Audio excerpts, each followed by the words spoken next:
कहते हैं शादी के बाद ननद भाभी की सबसे अच्छी सहेली बन जाती है, पर कई ननदें सिर्फ ननदें ही रहती हैं जिन्हें ऐसा लगता है कि उनकी भाभियों के घर आ जाने से उनका राज उनके घर से चला जाएगा।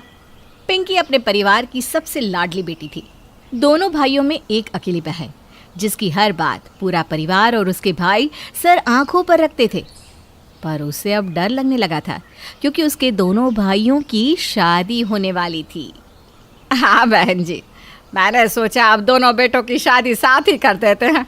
अब दोनों बेटों के लिए लड़कियां साथ ही मिल गई है तो आप ज़रूर आइएगा शादी में। हाँ जी, रखती हूँ, चलिए।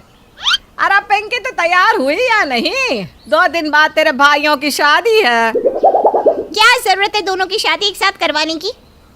अरे तुझे तो खुश होना चाहिए कि एक साथ तेरी 2 भाभियाँ आ रही है। मुझे क्यों खुश होना चाहिए? अब दोनों भाई मुझ पर ध्यान ही नहीं देंगे, अपनी बेवियों पर ध्यान देंगे। अरे ऐसा नहीं है पिंकी, बहन बहन की जगह होती है और बीवी बीवी की जगह, समझी? तो इस घर में सबसे लाडली है और हमेशा रहेगी। पर अब तेरे भाइयों की ज़िंदगी में उनकी जीवन संगिनी आ जाएगी तो तुझे भी तो समझना होगा कि उनकी अपनी ज़िंदगी भी तो है। मैं कुछ नहीं जानती, मेरे भाई सिर्फ मेरे हैं। किसी के भी आने से मेरी वैल्यू कम नहीं होनी चाहिए। तू नहीं समझेगी। चलिए सब छोड़ और तैयार हो जा, सारे मेहमान आते ही होंगे। पिंकी को ये बात खटक रही थी कि अब उसके भाइयों की ज़िंदगी में कोई और आने वाला था, जिससे शायद उसके भाई उसकी तरफ कम ध्यान देंगे। 2 दिनों में उसके भाइयों की शादी भी हो गई और आज नई बहुओं का गृह प्रवेश था। पिंकी, गृह प्रवेश की थाली लेके आना ज़रा बेटा। हाँ अभी लाई। ये लो माँ। राजेश भैया ने देखो तो कैसे कविता भाभी का हाथ पकड़ा है। लगता है छोटे भैया को भाभी का हाथ पकड़ते हुए शर्म आ रही है। आपने मेरा हाथ क्यों नहीं पकड़ा जी? अरे मुझे इतने सारे लोगों के सामने शर्म आती है। जेठ जी ने भी तो पकड़ा है ना जेठानी जी का हाथ। अरे जरूरी है क्या जो वो करे वो मैं करूं? अरे चलो चलो अब गृह प्रवेश करो दोनों भाभियाँ, मेरे भाइयों का हाथ पकड़ी हुई। दीपा भाभी, शायद आपको तो ऐसे ही बिना हाथ के ही गृह प्रवेश करना पड़ेगा, क्योंकि अनुज भाई ने तो भाभी का हाथ पकड़ा नहीं। पिंकी की बातों से दीपा को बुरा लगा, क्योंकि उसने सबके सामने ये बात कही कि अनुज ने उसका हाथ नहीं पकड़ा है।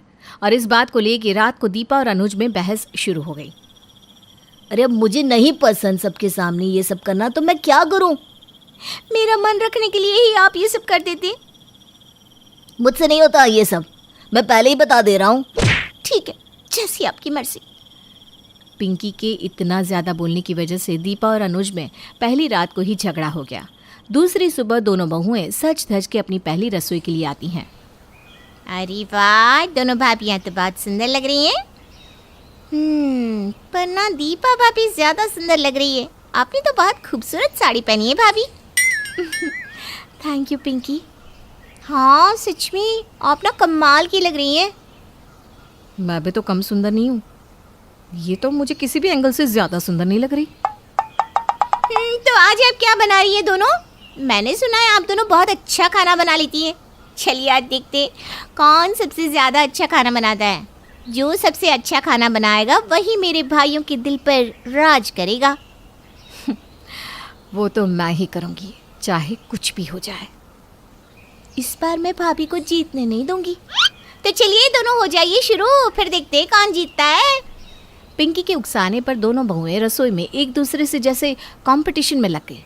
दोनों ये चाहती थी कि वही जीते, इसलिए एक दूसरे से अलग अलग खाना बनाने लगी, जिसकी वजह से दोनों ने ढेर सारा खाना बना दिया।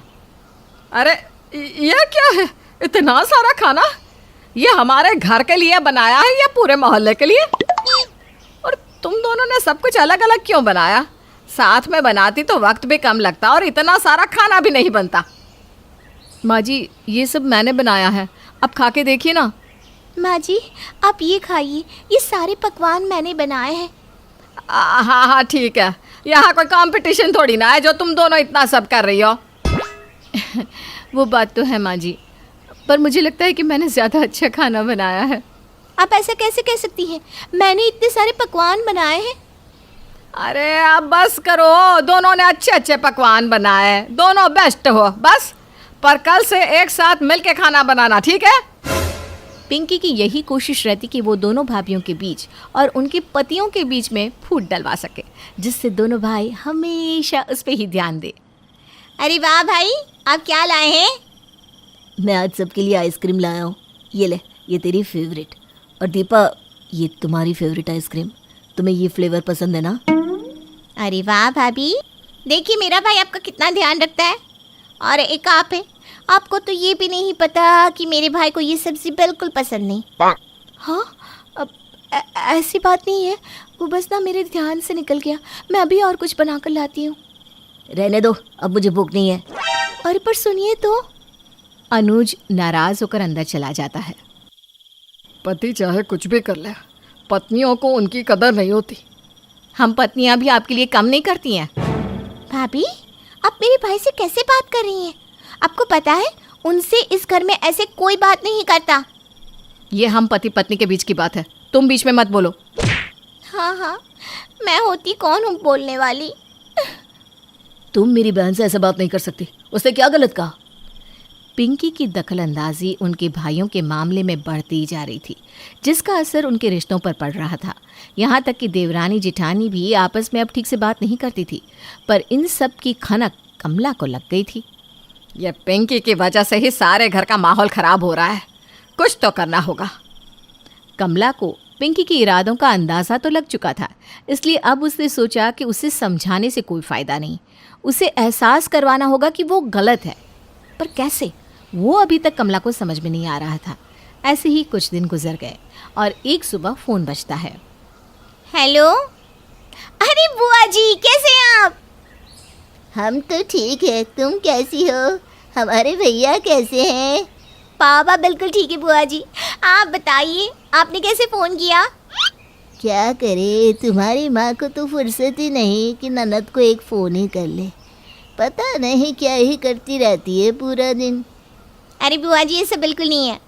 आप तो जब देखो मम्मी के पीछे ही पड़ी रहती हैं। अरे तो क्यों ना कहे, तुम्हारी मम्मी हमारी भाभी है और वो हमारा ध्यान नहीं रखती तो कहेंगे ही ना।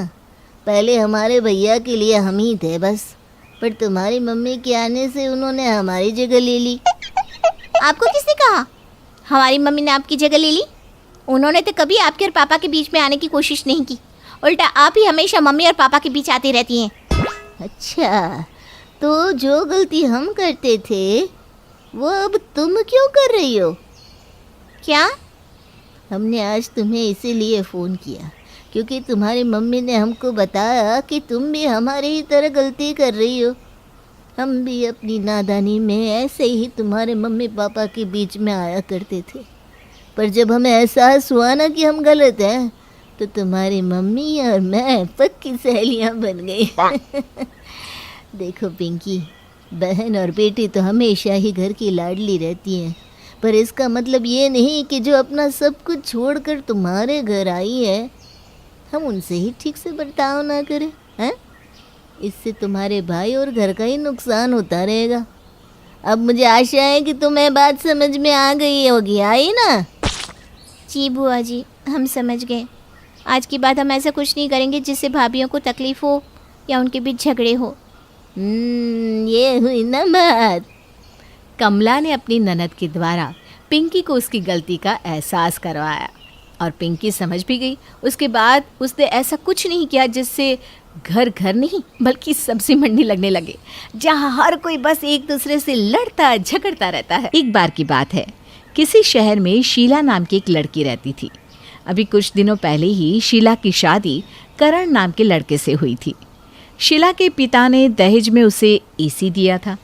उन दिनों गर्मी का मौसम चल रहा था। शीला और उसका पति करण दोनों रोज़ एसी की ठंडी ठंडी हवा में सोते थे और इस बात से वे दोनों बहुत खुश थे। दूसरी तरफ ये सब देखकर शीला की जेठानी निकिता को बहुत जलन होती थी। मैं रोज़ गर्मी में मरती हूँ और वो महारानी मज़े से एसी की ठंडी ठंडी हवा खाती है। सुनिए जी, आप भी हमारे कमरे में एक एसी लगवा दीजिए। अरे तुम्हारा दिमाग खराब हो गया है क्या? कहाँ से एसी लगवा दूँ? यहाँ बचत के नाम पर 100 रुपये भी नहीं बचते और तुम एसी की बात कर रही हो। चलो जल्दी से मेरा टिफ़िन दो, मुझे ऑफिस जाने में देर हो रही है। इस तरह मोहन निकिता को डांट कर चुप करा देता है। लेकिन निकिता कहाँ हार मानने वाली थी। वो एसी की ठंडी हवा खाने के लिए तरह तरह के प्लान बनाने लगती है। फिर उसी दोपहर निकिता जानबूझकर अपने कमरे में चल रहे पंखे के ऊपर पानी डालकर उसे जला देती है। उसके बाद निकिता अपने बच्चों को लेकर शीला के कमरे में दाखिल हो जाती है। शीला, मेरे कमरे का पंखा जल गया है, बहुत गर्मी लग रही है, इसलिए मैं बच्चों को लेकर तेरे कमरे में आ गई। ज़रा एसी तो चालू कर। शीला फौरन एसी चालू कर देती है। उसके बाद निकिता अपने बच्चों के साथ शाम तक वहीं मज़े से सोती है। फिर अगले दिन से निकिता रोज़ दोपहर को अपने बच्चों को लेकर शीला के कमरे में जाने लगती है।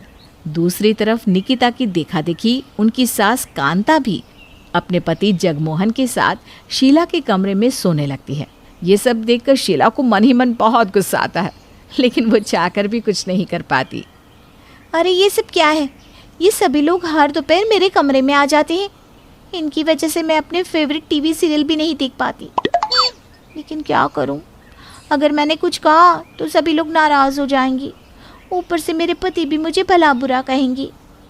लेकिन धीरे धीरे गर्मी बढ़ने के साथ साथ शीला के ससुराल वाले अपना ज़्यादातर समय उसी के कमरे में बिताने लगते हैं। इस बात से करण को भी बहुत गुस्सा आता है, लेकिन वो भी बेचारा किसी को कुछ नहीं कह पाता। हद तो तब होती है जब एक रात सारे लोग उनके कमरे में सोने आ जाते हैं। अरे बहू, गर्मी के मारे बुरा हाल है। आज तो रात में भी इतनी गर्मी लग रही है, क्या बताऊं।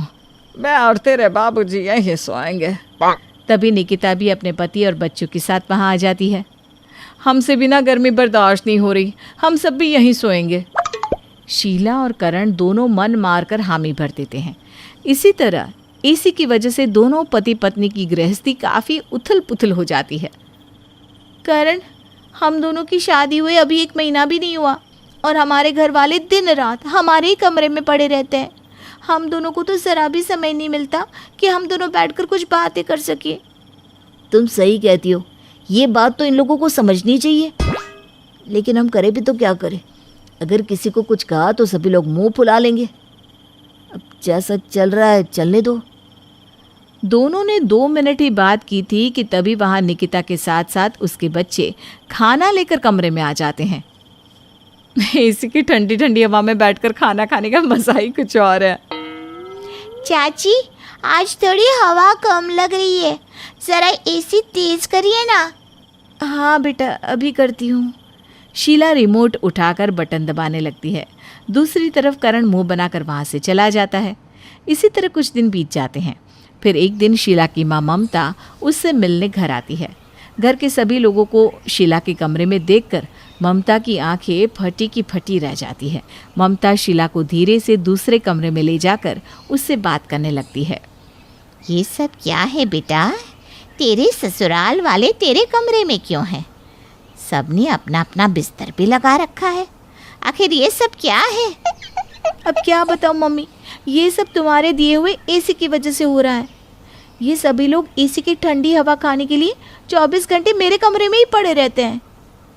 अरे, इन लोगों को शर्म आनी चाहिए।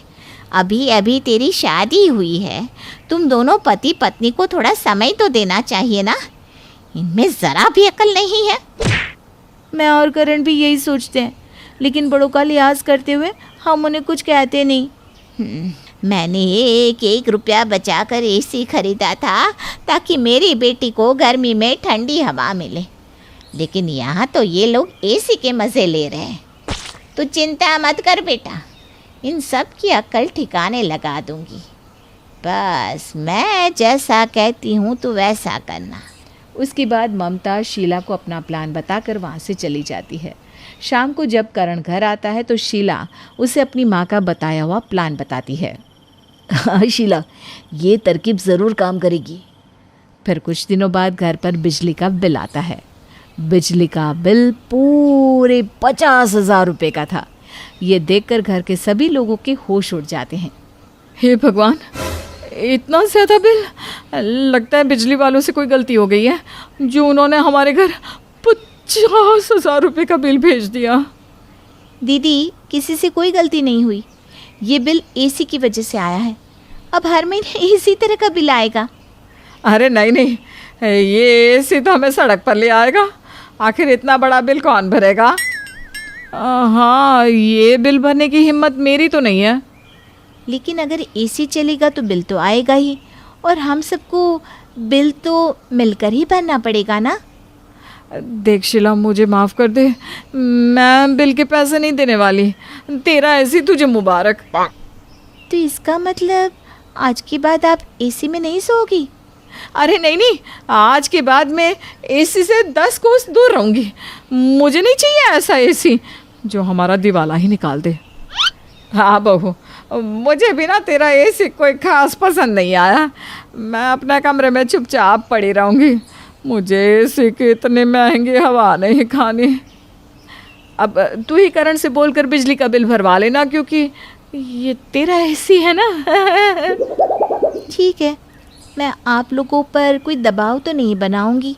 शाम को जब करण आएंगे तो मैं उनसे बिल भरने के लिए कह दूंगी। ये सुनकर निकिता और कांता दोनों खुश हो जाती हैं। फिर शाम को जब करण घर आता है तो शीला उसे सारी बात बताती है। अरे वाह, तुम्हारी माँ का प्लान तो सक्सेस हो गया। उस बिजली वाले को थोड़े से पैसे देने से उसने बिल को बढ़ाकर हमारे घर में भेज दिया। हाँ, हमारा प्लान भी कामयाब हो गया, और आज की बात ये सब हमारे कमरे की तरफ देखेंगे भी नहीं। फिर उस दिन के बाद शीला के ससुराल वाले दोबारा उसके कमरे में जाने की हिम्मत ही नहीं करते। इस तरह सब कुछ ठीक हो जाता है और दोनों पति पत्नी हंसी खुशी अपना जीवन जीने लगते हैं। अरे क्या बताऊं कावेरी तुझे, मेरे घर में तो रोज़ यही महाभारत होती रहती है। अरे ये तो घर घर की कहानी हो गई है अब जान की। ये तो तूने 100% सच कहा। अब मेरी बहुओं को ही देख लो, दोनों के पास अपने 2-2 कमरे दिए हुए हैं, फिर भी दोनों को कम पड़ रहे हैं। रोज़ यही बोलती रहती है, मम्मी जी बड़ा घर लेते हैं, ये छोटा है। अरे 2-2 कमरे होने के बाद उन्हें और क्या चाहिए? अरे पता नहीं, कहती हैं एक रूम बच्चों के लिए सजाऊंगी, एक मेहमानों के लिए। अरे ये भी कोई बात हुई भला? अब अरे माँ जी, आजकल यही हो रहा है, ये कोई बड़ी बात नहीं है। हर कोई अब अपनी बड़ी जगह चाहता है। हाँ माँ जी, अब हमें ही देख लीजिए, हम दोनों के पास एक ही कमरा है, उसमें हम सामान रखें या खुद रहें। अरे पर हमारे घर में तो मेहमानों के लिए भी अलग कमरा है ना, फिर क्या दिक्कत होने लगी तुम्हें? अरे माँ जी, अब गुड़िया बड़ी हो रही है, उसके लिए भी मुझे अलग सा कमरा चाहिए होगा या नहीं? सही कहा भाभी आपने, चिंटू के खिलौने भी ना यहाँ वहाँ बिखरे रहते हैं। मुझे भी एक अलग से कमरा मिल जाता तो मैं उसके सारे खिलौने और सामान अच्छे से रख पाती। देखो, बुरा ना मानना, पर मेरा तो ये मानना है कि हमें भी जानकी काकी की बहुओं की तरह 2-2 कमरे तो मिलने ही चाहिए। अरे चुप करो तुम दोनों। और जानकी काकी की बहुएं खड्डे में गिरेंगी तो क्या तुम दोनों भी गिरोगी? अरे माँ जी, हम सच तो कह रहे हैं, बस हमें अब ये घर छोटा पड़ रहा है, उसमें बुरी बात क्या है?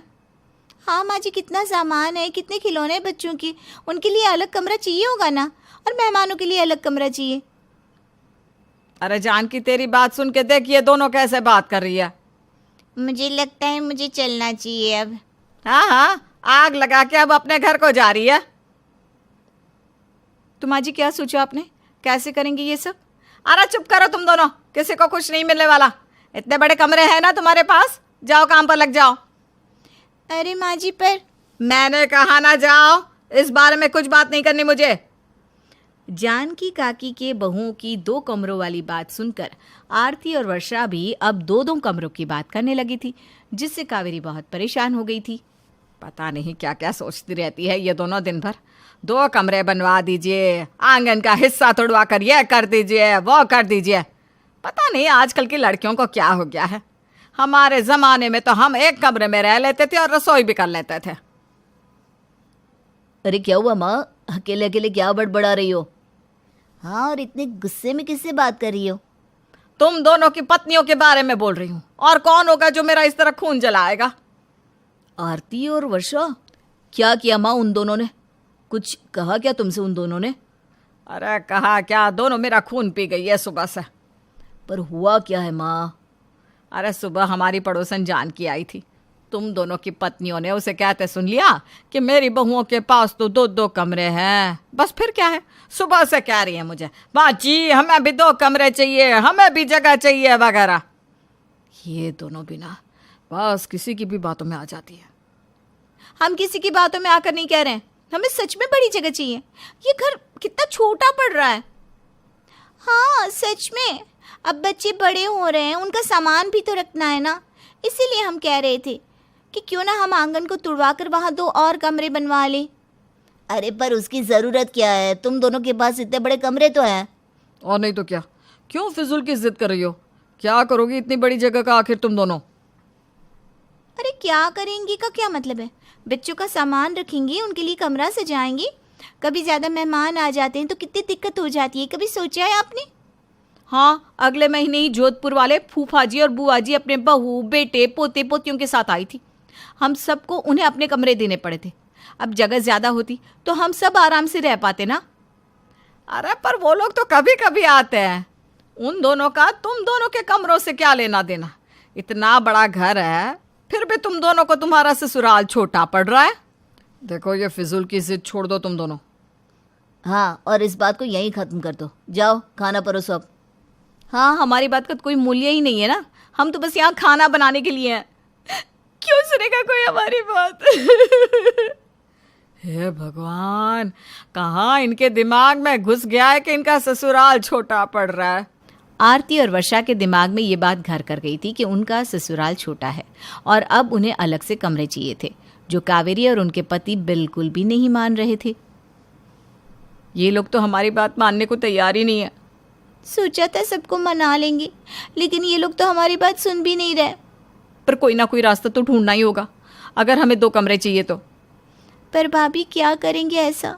कितना समझाया इन लोगों को, कितना प्यार से कहा, लेकिन कहाँ मान रहे ये लोग। वो कहते हैं ना कि घी अगर सीधी उंगली से ना निकले तो उंगली को थोड़ा सा टेढ़ा भी कर लो। अब हमें शाम दाम दंड भेद का प्रयोग करना होगा। हाँ, पर कैसे भी मना के तो रहेंगे इन तीनों को। अब सोचते हैं कि आगे क्या करना है। हाँ बिल्कुल, चलिए सोचते हैं। आरती और वर्षा ने भी ठान लिया था कि दोनों अपने ससुराल को बड़ा करके ही रहेंगी, इसलिए अगले दिन से उनके नए ड्रामे शुरू हो गए। अरे पंकज, आज दोनों बहुएं सुबह से दिखाई नहीं दी, कहाँ रह गई है? सुबह की चाय भी मैंने खुद बना के पी है आज। अरे माँ पूछो ही मत, दोनों जिद लेकर बैठ गई हैं कि आंगन को तुड़वा कर हमें नए कमरे बनवा दो। और जब हम उनकी बात नहीं मान रहे तो रात से रूठ कर बैठ गई है, बिस्तर से उठने का नाम ही नहीं ले रही। हाँ माँ, कल रात से बिस्तर पर उल्टा मुंह करके सो गई है, चिंटू को भी नहीं देख रही है। हे भगवान, कौन सा भूत सवार हो गया इन दोनों पर? पर माँ फिलहाल तो तुम ही खाना बना दो, मुझे तो बहुत भूख भी लगी है और ऑफिस भी जाना है। और हाँ माँ, चिंटू का दूध भी बना देना, वो भी परेशान कर रहा है। हाँ हाँ, मैं बना देती हूँ सब कुछ। अब बस इस उम्र में यही करना रह गया है मेरा। एक तो पहले से मेरे घुटनों में दर्द है और अब ये सब काम। कावेरी नीचे खाना बना रही थी और ऊपर आरती और वर्षा अपना प्लान सफल होते हुए देखकर मजे ले रही थी। देखना वर्षा, माँ जी तो एक दिन मान ही जाएंगी, उनसे ये सब काम नहीं होगा बिल्कुल भी। और नहीं तो क्या भाभी, और हमारे पति देव, उन्हें तो सब कुछ हाथ में जिए, और उन्हें माँ जी के हाथ का खाना बिल्कुल भी पसंद नहीं आने वाला। मैंने कहा था ना, साम दाम दंड भेद सब कुछ लगा देंगे, लेकिन ससुराल तो बड़ा करके ही मानेंगे। हाँ भाभी, आपका प्लान काम आ रहा है। ये तीनों इस प्लान को 2 दिन भी नहीं झेल पाएंगे, देखना। हाँ, और फिर उन्हें हमारी बात माननी ही पड़ेगी। चलिए, मैं तो सो रही हूँ, अब इतने दिनों बाद नींद करने का मौका मिला है। आरती और वर्षा ने घर का काम और खाना बनाना छोड़ दिया और रूठकर अपने कमरे में बैठ गई। अब देखना ये है कि कावेरी और उनके पति उनकी ये शर्त मानते हैं या फिर इन दोनों की हार हो जाती है। गुप्ता परिवार की बहुएं आरती और वर्षा इस बात पे अपने सास और पति से बहस कर रही थी कि उन्हें अब ये ससुराल का घर छोटा पड़ रहा है, इसलिए बाहर का आंगन का हिस्सा तुड़वाकर उन्हें 2-2 कमरे बनवा दे, जिससे घर बड़ा भी हो जाएगा। लेकिन कावेरी और उनके बेटे इस बात को बेफिजूल मान रहे थे, इसलिए दोनों ने अपनी बात मनवाने के लिए दूसरे दिन रूठने का नाटक कर लिया और अपने कमरों से बाहर ही नहीं आई। इन दोनों को भी पता नहीं क्या सूझी है, जो मुंह फुलाकर बैठ गई है अपने अपने कमरों में, और यहाँ सारा काम मुझे करना पड़ रहा है। एक तो इतने सालों से कोई काम नहीं किया, ऊपर से ये दोनों भी कोई बात सुनने को तैयार नहीं। आरा, सुनती हो दोनों? चलो अब नीचे आ जाओ। क्या हुआ कावेरी, क्यों सुबह से चिल्ला रही है? अरे जब से इन दोनों ने सुना है कि तेरी बहुओं के पास 2-2 कमरे हैं, तब से उसी बात पे चिपक गई है। और आज सुबह से तो दोनों अपने कमरे से बाहर ही नहीं आ रही। सारा काम मुझे करना पड़ रहा है। अरे रे, ये तो बड़ी मुसीबत हो गई। अगर तू उन्हें नहीं बताती ना तो ये होता ही नहीं। अरे अब इसमें मेरा क्या कसूर कावेरी? अब जैसी जिसकी सोच। पर अब तू ये सोच, तू अब इन दोनों को क्या कहेगी, कैसे मनाएगी? अरे कितने दिन रूठी रहेंगी दोनों? आ जाएंगी खुद ब खुद। सच बोलूँ तो मुझे नहीं लगता कि इस बार ये दोनों बिना कमरों के मानने वाली है। मुझे तो लगता है तुम्हें इन दोनों को कमरे बनवा कर देने ही पड़ेंगे। अरे शुभ शुभ बोल जानकी, हमारा घर वैसे ही इतना बड़ा है, 2 अलग कमरों की ज़रूरत नहीं है। इन दोनों ने तो फिजूल की ज़िद पकड़ के रखी हुई है। अरे अब जैसी जिसकी सोच। मैं तो बस तेरे लिए परेशान थी कि तू सब कर लेगी ना घर का काम, कि मैं कुछ मदद कर दूं तेरी। आखिरकार हम पड़ोसी हैं भाई। हाँ हाँ क्यों नहीं, बहुत फिक्र है तुझे मेरी, मैं भी जानती हूँ। चल आजा, ये बर्तन मांज दे मेरे लिए। अरे वो ना मुझे अभी याद आया, मेरी बहू ने ना मुझे सब्ज़ी लाने को कहा था। मैं सब्ज़ी लेकर आती हूँ। हाँ, फिर तेरी मदद कर देती हूँ, तू चिंता ना करना, मैं तेरे साथ ही हूँ। हे भगवान, अगर ये दोनों सच में नहीं मानी तो मैं ये सारा काम कब तक करती रहूँगी। कावेरी काम करके अब थक चुकी थी और ऊपर से वर्षा और आरती इस बात की खुशी मना रही थी कि जल्दी उनका सपना पूरा होने वाला है। अगर ये लोग आसानी से मान जाते तो हमें यूँ तरकीब नहीं अपनानी पड़ती। नहीं तो क्या। पर आपको क्या लगता है भाभी, माँ जी मान जाएंगी? अरे तूने देखा नहीं कैसे थक गई है काम कर करके। रात को जैसे ही उनके बेटे आएंगे ना, वो उनको हमारी बात मानने को कह देंगी, देख लेना। और अगर रात को नहीं कहा तो? अरे तो कोई बात नहीं ना, 2 दिन बाद कह देंगी, क्योंकि वो 2 दिन से ज़्यादा तो काम कर नहीं पाएगी। हाँ, ये आपने ठीक कहा भाभी, उन्हें हमारी बात माननी ही पड़ेगी। हाँ, अब ना एक काम करते हैं, बाहर से हम दोनों के लिए खाना मंगवा लेते हैं। हाँ, और इससे तो माँ जी और भी परेशान हो जाएंगी। सच में। चल बता क्या खाएगी? आरती और वर्षा ने अपने लिए खाना ऑर्डर कर दिया और डिलीवरी वाला कुछ ही वक्त में खाना ले भी आया और नीचे कावेरी को देकर चला गया। ये देखो, इन दोनों ने बाहर से खाना ऑर्डर कर दिया। अरे आरती बहू, तुम दोनों का खाना आ गया है। लाइए माँ जी। अरे क्या हो गया है तुम दोनों को? कुछ नहीं माँ जी, बस भूख लगी थी तो बाहर से खाना ऑर्डर कर दिया। तुम दोनों खाना बना भी तो सकती थी ना। माँ जी, इस घर में हम बस खाना बनाने के लिए ही हैं क्या? हमारी बात का तो कोई मोल ही नहीं, इसलिए जब तक आप हमारी बात नहीं मान लेते, हम ना खाना बनाएंगे और ना ही नीचे आएंगी। लगता है इस बार तुम दोनों नहीं समझने वाली। ठीक है, मैं आज रात को ही पंकज और रवि से बात करके नए कमरे बनवा देती हूँ। सच माँ जी? हाँ हाँ, सच कह रही हूँ। और तुम दोनों अब अपना अपना काम संभालो, मैं थक गई हूँ काम करते करते। जी माँ जी, हम अभी सारा काम कर देते हैं। हाँ, और ये खाना भी ना मैं अभी प्लेट में डाल कर लाती हूँ। हाँ हाँ, जाओ जाओ, आखिरकार तुम दोनों ने अपनी बात जो मनवा ली है। आरती और वर्षा के आगे कावेरी हार गई और उसने फैसला किया कि वो आंगन का हिस्सा तोड़वाकर दोनों बहुओं के लिए अलग अलग कमरे बनवा देगी। ठीक है माँ, अगर तुम यही चाहती हो तो हम कल ही मजदूरों को बुलवा कर काम शुरू करवा देते हैं। हाँ, और उनसे कहिएगा कि बड़े बड़े कमरे बनाए, ठीक है? अब जितनी जगह होगी उतने ही कमरे बनेंगे ना, बड़े बने या छोटे, चुपचाप उसी में रह लेना, समझ गई दोनों? और नहीं तो क्या, 2-2 कमरे तो मिल रहे हैं। हाँ हाँ ठीक है, हम कहाँ कुछ कह रहे हैं। ना ना, तुम दोनों तो कभी कुछ नहीं कहती, गाय हो गाय दोनों। हाँ, बस सींग मारती रहती हो। बिल्कुल सही कहा तूने यार। पंकज और रवि ने घर का काम शुरू करवा दिया। अब आरती और वर्षा दोनों के पास 2-2 कमरे थे, लेकिन वो कहते ना, जिससे कोई बुरी आदत होती है वो आदत कभी भी नहीं जाती। तो इन दोनों की भी नहीं गई। अब इन्हें ये घर भी छोटा लग रहा था। अरे कल वो सुरेंद्र नगर वाली मौसी जी और उनका पूरा परिवार आ रहा है, इसलिए वो 2 कमरे खाली कर देना जहाँ वो रह सके। उन दोनों कमरों में तो जगह ही नहीं है माँ जी, हमारा सामान ही इतना पड़ा है कि क्या बताएं। अरे पर तुम दोनों के पास तो 2-2 कमरे हैं, फिर भी जगह नहीं, कैसी बात कर रहे हो दोनों? हम सच कह रहे हैं माँ जी, दोनों कमरों में ना जगह नहीं है। दोनों कमरों में हमारे बच्चों के सामान और खिलौने पड़े हैं, मेहमान के लिए जगह नहीं है। हे भगवान, दो दो कमरे होने के बाद भी एक कमरे में जगह नहीं है। वो तो छोड़िए माँ जी, हमारे रसोई में भी जगह नहीं है। वर्षा का सामान अलग होता है और मेरा अलग, इसलिए पूरी रसोई भर सी गई है। तो तुम दोनों क्या चाहती हो अब, कि तुम दोनों के लिए अलग अलग रसोई बनवा दे? हाँ माँ जी, अगर ऐसा हो जाता है तो बहुत अच्छा होगा। हाँ माँ जी, यही अच्छा रहेगा। हम दोनों की अलग अलग रसोई होगी ना, तो हम दोनों अपनी पसंद का खाना भी बना सकते हैं और रसोई में ना सामान भी ज़्यादा नहीं रहेगा।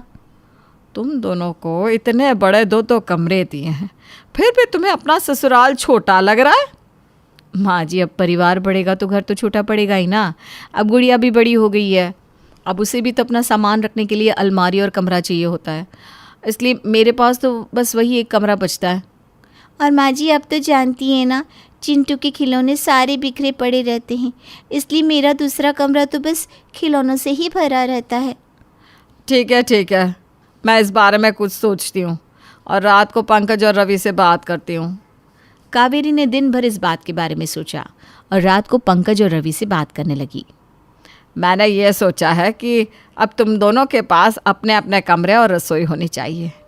तो ऐसा करते हैं कि ऊपर का जो फ्लोर है वहाँ के सारे कमरे पंकज के, और उसके ऊपर हम एक दूसरी मंजिल बनाएंगे जो रवि और वर्षा की होगी। इन दोनों के पास भी बराबर कमरे और रसोई हो जाएगी।